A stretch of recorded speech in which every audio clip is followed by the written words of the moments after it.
Po úspěšné řadě vozů Škoda Special-Line, Silverline a Sportline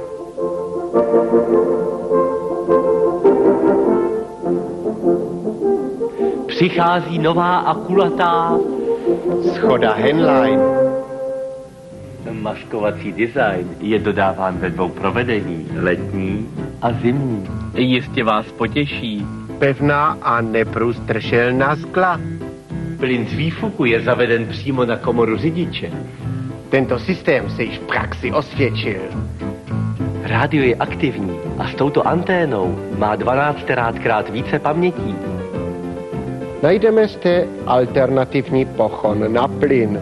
Motor je řízen počítadlem. K základní výbavě patří velký výběr palubních zbraní. K nadstandardnímu vybavení patří houfnice 90 mm. Novinkou jsou dost těžké kulomety pod pršetními reflektory. Pro případ tragické nehody Je vůz vybaven přímým spalováním. a 365 dalších zlepšení. Tady, A tady, a tady, a tady, a tady, a tady, a ještě, a ještě, a ještě tady, a tady, i tady, a tady, a tady, a ještě, a tady, a tady, a tady, a tady, a tady, a ještě, a ještě, a tady, a tady. Nová kulatá Škoda Henline. Škoda, že ji nemáte. Ale nevěžte hlavu. Škoda je umřít.